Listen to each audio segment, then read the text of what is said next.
Hello everyone, welcome to CADNest. So here first we look about drafting settings. How to do a drafting settings. In order to go for settings, we will be entering DS and then hit the enter key. So now you can see drafting settings has been turned on. Here in order to do 2D drawings, we will be selecting a rectangular snap. In order to draw isometric drawing, we will be selecting a isometric snap.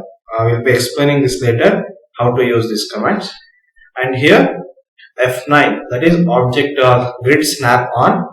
If you select this snap on, then the drawing which will you be doing will be drawn at the end corners of the grid points. So I will be explaining later how to do that. And the next thing we have is polar tracking. Polar tracking is usually used for angular tracking. So I will be explaining this also. Let me go for object snap. Here you can see some snap points: end point, midpoint, center point, quadrant, intersection, perpendicular, tangent, etc. So what all this means? Say let me select clear all this. So when I go for a sketch, okay, now I want to draw a line with respect to this endpoint. That is, by connecting this endpoint, I should draw a line. But when I go for this end line end, you cannot see any endpoint there. How much ever you zoom or zoom out, you cannot see the endpoint. So in order to specify these endpoints, midpoints, quadrant, tangency, perpendicularity, etc., we go for draft settings. Here we will turn all these snaps on. We'll select all and we'll turn it on.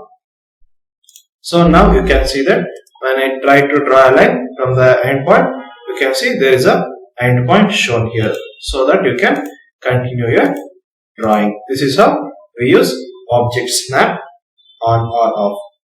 Next we are having 3D object snap. 3D objects is used in a 3D mode. That is we'll be teaching you later.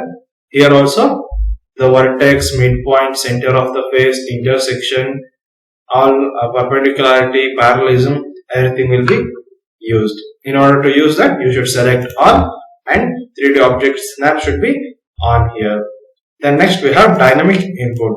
We'll be explaining about dynamic input later.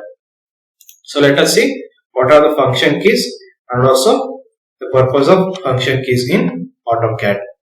So the first thing we have is F1 function key. That is, F1 is used for help. If you are connected to an online connection, then you will be getting an online help. I'll hit the F1 key, then you can see here you are getting a online help. Here you will be typing your command whichever you required for help, and according to your command the answers will be displayed here. This is F1 function key. Then we have F2 function key. It is used for history. If I hit the F2 key, then you can see that there is a history. Whatever the commands you have used, those commands will be present in the history of your drawing. This is F2. And the third thing is F3 command. That is object snap on and off. Object snap is nothing but like endpoint, midpoint, perpendicularity, parallelism, etc. If I turn this off, say I'll hit the F3 and I'll turn it off, then if I go to draw a line from the end, see, now you cannot see the object snap, that is endpoints or else any other points. So in order to display this, we should turn it on, that is hit the F3 key, then you can now see endpoint of a line. So this is F3 command. And F4 command is used in 3D object snap, that is 3D modeling. We will teach in 3D modeling environment itself. Then next we will go for FI command. FI command is nothing but changing the isoplane. If you are using a rectangular snap, then you cannot see the isoplane changing. In order to show that, I will go for drafting settings. Here in snap and grid, I will be selecting it as isometric snap. Okay. So now you can see that my cursor has changed to a isoplane axis. Then now if I press F5, you can see my axis is getting changed. F5, F5, F5 like this. For example, I'll be taking a line here. Now you can see that when I press F5, my axis is going to change like this.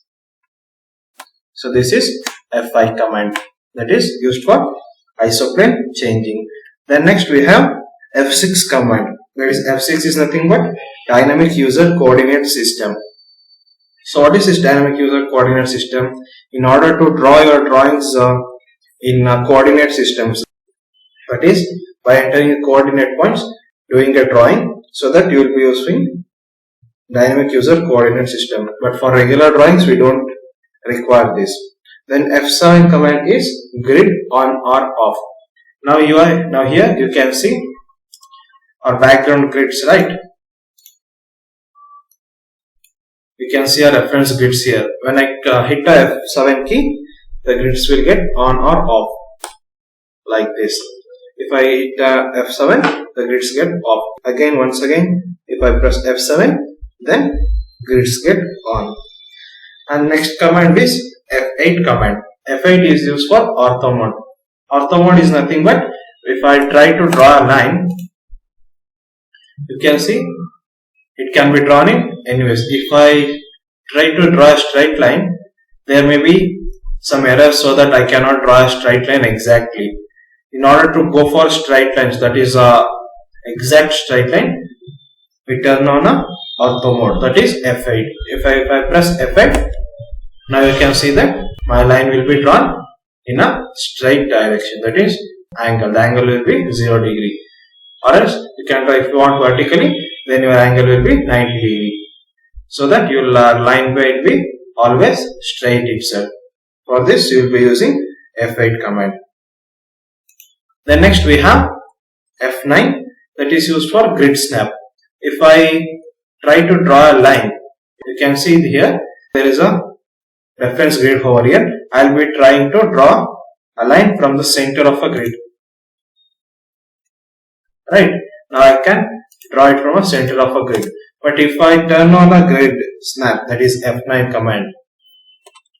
Now I have turned on the F9 command. So now you can see that if I try to draw a line, the system will automatically take my cursor into a snap points, that is end of the grids. If I try to draw my line from the center of the grid, it is not possible to draw it from the center. It always takes from the corners to corner itself. So this is what F9 command, that is grid snap. Then the next thing we have is F10 command, that is polar tracking. If I go for line, say I will be taking a simple line.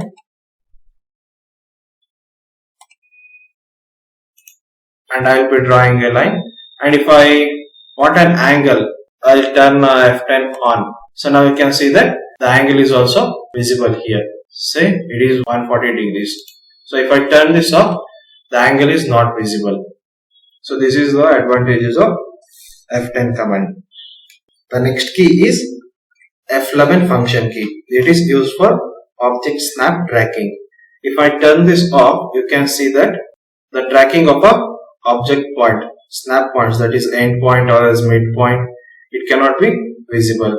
If I turn it on, object snap tracking on, then now you can see that the tracking of a end point or a tracking of a mid point is visible. So this is the advantages of object snap tracking, that is F11 command. With the help of this, you will be taking it as a reference and you can draw your sketches easily.